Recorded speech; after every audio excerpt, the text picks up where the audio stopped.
Hola a todos, espero que se encuentren bien.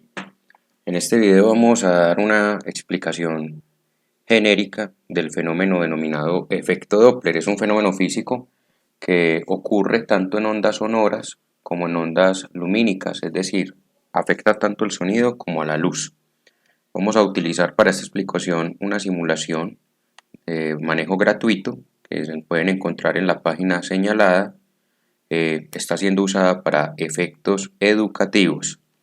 En la simulación vamos a considerar el punto negro como la fuente y el punto rojo como el observador. Vamos a interpretar observador como el receptor del sonido y la fuente el emisor. Vamos a llamarlo observador independiente de que el fenómeno se cumpla cuando se escucha. Es una interpretación física que tiene para todo sensor o sistema que dé cuenta de la existencia de un fenómeno físico. Entonces acá tenemos el observador. Vamos entonces a tener aquí varias opciones de movimientos relativos o posiciones relativas entre fuente y observador. Tenemos una primera y es donde tanto observador como fuente están en reposo, es decir, la velocidad es 0 para la fuente y la velocidad es 0 para el observador. Las circunferencias concéntricas que están viendo en esta simulación están representando frentes de onda. Observemos que en condiciones ideales, el aire, que es el medio mecánico en el cual está propagándose la onda sonido, entonces esta onda mecánica no va a presentar alteraciones, quiere decir que va a recorrer iguales distancias en iguales unidades de tiempo, quiere decir que va a tener una velocidad constante. La distancia entre frente de onda consecutivo va a ser siempre constante y va a ser equivalente a un lambda, es decir, a una longitud de onda. Quiere decir que la distancia entre cada una de estas circunferencias concéntricas para este sonido en particular va a tener una longitud de onda lambda. Entonces, como no hay un movimiento relativo ni de la fuente ni del observador, la frecuencia emitida por la fuente va a ser exactamente la frecuencia percibida por el observador, ¿sí? Que es lo que tenemos en esta simulación. Ahora, vamos a mirar otra situación. En esta, la fuente se encuentra en reposo, pero el observador se acerca hacia ella. Conforme el observador se acerca hacia esa fuente, se va a ir aproximando cada vez más a los diferentes frentes de onda. Quiere decir que hay más frentes de onda que van a estar siendo recibidos por el observador, ¿sí? Por el receptor del sonido, de forma más reiterativa, o sea, la frecuencia va a aumentar en la que estos frentes de onda van a llegar hasta los oídos de ese observador o hasta ese receptor si fuera un sensor. Quiere decir que la frecuencia, conforme se acerca el observador y hacia la fuente, va a ir aumentando, porque conforme se acerca, mayor número de frentes de onda va a llegar con mayor número de veces hacia el observador, lo que va a aumentar la frecuencia percibida por el observador. Ahora, cuando está justo en la fuente va a ser el mayor registro y conforme se aleja, los frentes de onda, conforme el observador se aleja de la fuente, los frentes de onda emitidos por la fuente sonora van a tardar más en llegar a ese receptor, en ser percibidos por ese observador. Por tanto, conforme el observador se aleja, lo que va a ocurrir es que la frecuencia percibida va a disminuir respecto a la frecuencia real de la fuente sonora. Tenemos otra posibilidad y es que el observador se encuentre en reposo y la fuente sonora sea la que se mueva. En este caso ocurre algo muy similar a lo que ocurría cuando el observador se acercaba hacia la fuente en reposo, pues si aquí miramos la fuente se está acercando hacia el observador, entonces va a aumentar la cantidad de frentes de onda que es percibida por el observador.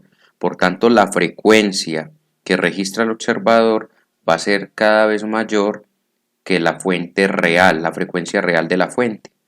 Y conforme la fuente se aleja de él, va a ocurrir algo análogo a lo que ocurría cuando el observador se alejaba de la fuente en reposo.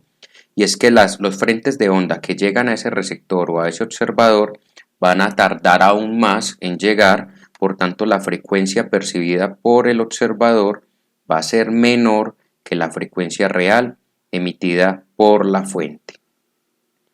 Hay una cuarta situación, que es que ambos, tanto fuente como observador, se estén acercando o se estén alejando. Conforme se acerquen, claro, la distancia entre ellos disminuye, la cantidad de frentes de onda que es percibida por el observador aumenta, por tanto la frecuencia percibida por el observador va a ser mayor que la frecuencia emitida por la fuente o la frecuencia real. Y conforme cruzan y empiezan a alejarse, la frecuencia percibida por el observador va a ser menor que la frecuencia real emitida por la fuente, porque la cantidad de frentes de onda que llega al observador tardan más, ¿sí? Este tipo de fenómenos los podemos presenciar tranquilamente cuando nosotros vamos transitando una calle y escuchamos el sonido de una sirena. Conforme la ambulancia o la patrulla se acerca hacia nosotros, pues la frecuencia del sonido aumenta, y conforme se aleja la patrulla o la ambulancia, la frecuencia percibida por nosotros disminuye, aunque la frecuencia emitida por la sirena de la patrulla o la ambulancia siempre tiene un mismo valor para la fuente. Ahora, vamos a mirar aquí un cuadro resumen que nos va a permitir comprender las expresiones matemáticas para el manejo de situaciones que involucren efecto Doppler. Entonces, F0 va a ser la frecuencia percibida por el observador. La V es la velocidad de la onda, que en este caso estamos trabajando con ondas sonoras, y en condiciones ideales, es decir, en asuntos donde el aire permanece más o menos homogéneo y a temperaturas cercanas a 20 grados centígrados, vamos a considerar esa velocidad como 340 metros por segundo. V sub F va a ser la velocidad de la fuente. F sub F va a ser la frecuencia emitida por la fuente, y vamos a mirar cuatro posibilidades.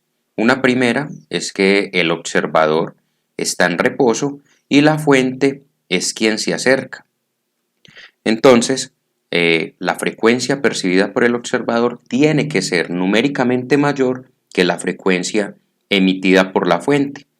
En ese sentido, tenemos aquí una expresión: la frecuencia percibida por el observador se puede cuantificar dividiendo la velocidad del sonido entre la diferencia de la velocidad del sonido y la velocidad de la fuente por la frecuencia real o frecuencia de la fuente.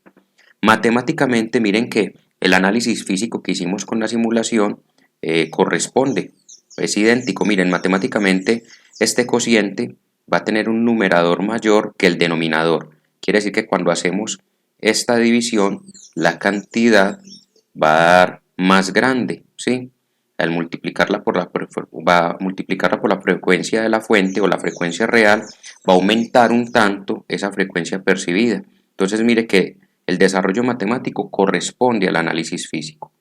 Hay una segunda situación donde el observador está en reposo, pero la fuente se aleja de él. Como veíamos en la simulación, los frentes de onda tardan más en llegar hacia el observador, por tanto la frecuencia percibida por el observador debe ser menor. Matemáticamente, la frecuencia percibida por el observador o registrada por el observador va a ser igual a la velocidad del sonido dividido la velocidad más la velocidad de la fuente. Velocidad del sonido más la velocidad de la fuente. Matemáticamente este cociente va a dar menor de 1 porque el numerador es menor que el denominador, lo que va a hacer que al multiplicar por la frecuencia real o la frecuencia de la fuente, el valor que encontremos va a ser menor, es decir, la frecuencia percibida por el observador matemáticamente va a ser menor. ¿De qué dependen estos signos? Recuerden que la velocidad es una cantidad vectorial, entonces es susceptible a la dirección. Si tomamos al observador como sistema de referencia, la velocidad en la primera situación, la velocidad de la fuente en la primera situación se mueve hacia la izquierda. Si este es nuestro sistema de referencia, su velocidad negativa. Si miramos en esta situación y como punto de referencia al observador, la velocidad de la fuente va hacia la derecha y es positiva. Hay otras dos situaciones. La situación 3, donde la señal se encuentra en reposo, pero es el observador quien se acerca hacia ella. En esta situación, el observador también debe percibir una frecuencia mayor a la frecuencia real. Matemáticamente, la frecuencia percibida va a ser igual a la velocidad del sonido más la velocidad con la que se mueva el observador dividido la velocidad del sonido.